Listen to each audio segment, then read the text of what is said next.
Hello everyone, it's Madeline again.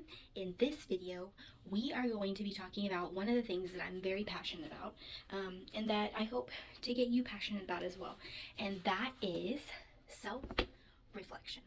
So remember, our main goal is to have student growth, okay? Remember, our competition is for all students to win, okay? So we are all in a competition, on a team, with each other, your whole school, your whole district. We are in a competition with each other to grow our students, and those are the true winners of the competition, okay? And so self-reflection is part of that. And also remember, in a previous video, I said when teachers stop growing, students stop learning.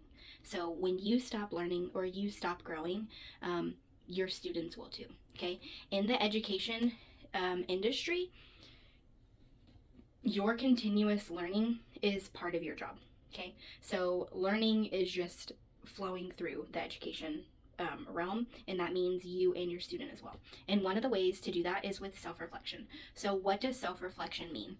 I mean that it could start as simple as you gave a lesson and you see that the students didn't understand.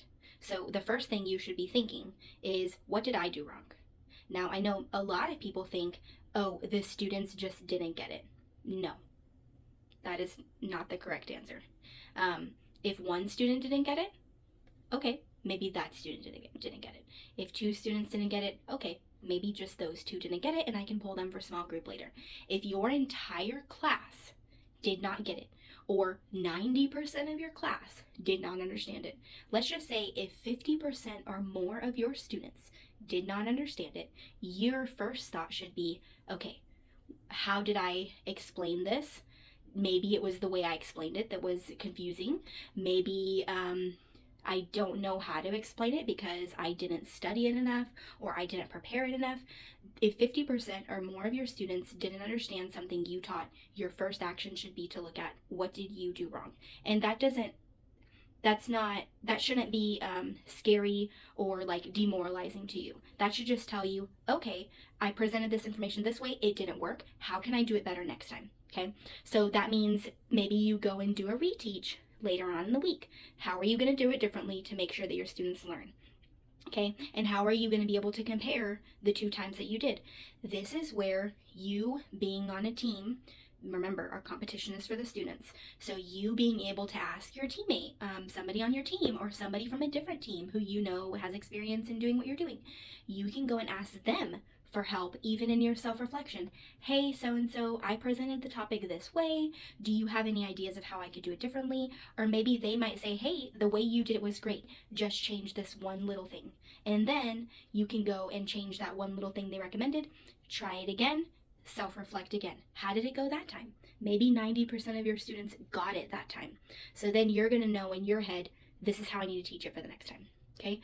Or you could also teach a lesson and you can reflect on it, and then you'll think, okay, this way went pretty good. 90% of my students mastered it, but next year when I reteach this content, if I'm staying in this grade level, how can I ensure that I get 100% of students? Okay, so self-reflection should be constantly happening, as you're teaching. Okay.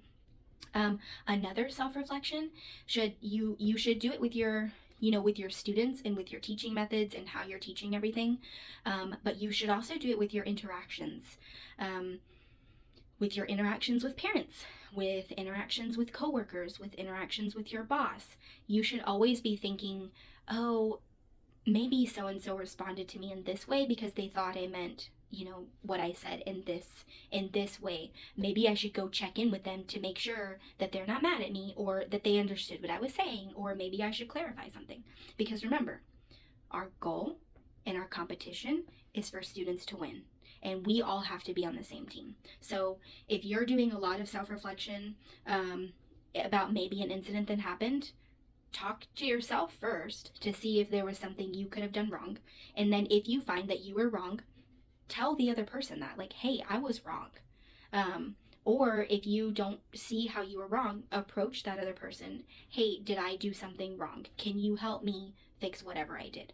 And I really feel like, especially in team dynamics, people don't do that enough. And this has nothing to do with being confrontational or non-confrontational.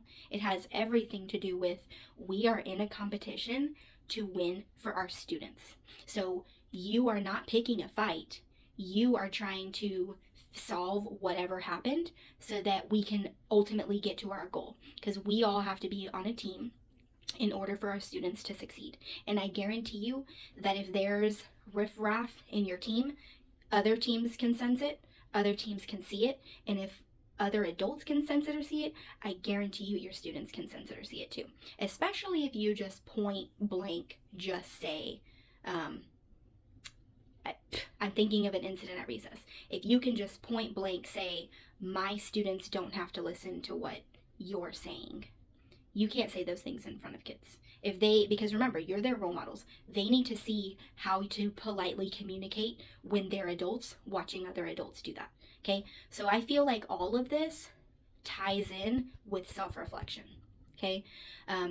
Self-reflecting with your teaching behaviors, and self-reflecting with your coworker behaviors. And also this goes back to self-reflecting on how you're interacting with parents. Now, I'm going to be very honest with you and give you a real thing that happened. And I really, really, really, to this day, appreciate that parent for basically calling me out. This happened 2 years ago. 2 years ago, I was teaching 4th grade, and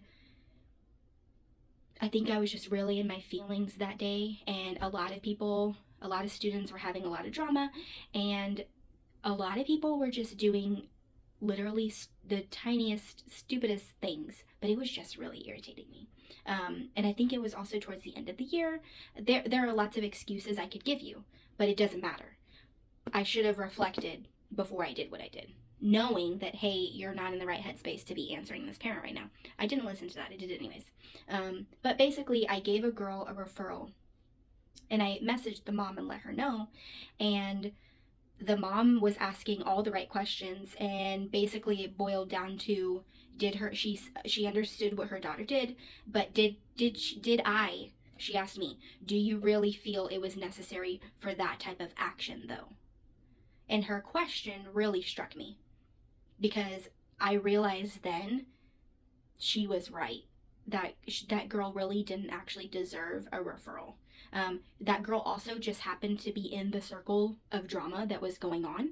So I feel like I took it out too hard on her, because she was part of the people who were causing all the drama but she wasn't, she was only like a piece to that. She wasn't the main piece in any of those until that one point when she was the main piece. But I took all the times that she wasn't, and anyways, I told the mom, I thought about it. It took me like about 5 minutes and before I responded again. And I told the mom, I said, you know what? I was like, you're absolutely right. And I was like, I've thought about it, and I was completely in the wrong. I think that I overreacted because of other things that were in play, and I'm so sorry that, it seems like I just went ahead and took it out on your daughter. And you're right, that wasn't the right call. I'm going to go ahead and erase the referral. And then I also told the mom too, and I said, and you know what, I truly appreciate you giving me this feedback, asking all the right questions. And I also told her at the end too, I was like, your daughter is very lucky to have a mom like you who's willing to ask, for all sides of the story, and you're not afraid to even question the teacher or give me questions to think about if I really did make the right call. And I was like, so thank you. And she was like, no problem. Thank you for, everything you do. But me admitting that I was wrong, and that mom kindly pointing out with a simple question, was awesome. And I never had any problems with that parent before, but parents know that you're a human too. So letting them, if you're wrong in your communication with the parents, let them know that you are wrong. That's only going to build a stronger relationship for you and that parent, or if it happens with multiple parents. Just being transparent with your parents a lot of times is really good as well. So that's all I have for self-reflection. Hopefully this prompts you to be more reflective in your teaching practices, in your teaching actions, your teaching interactions. or just even in your everyday life. I even have to do this when I'm at home, in my mom mode or my wife mode or my daughter mode or sister mode. So it's just a really good practice to get in the habit of, especially for your job where we are raising amazing little people.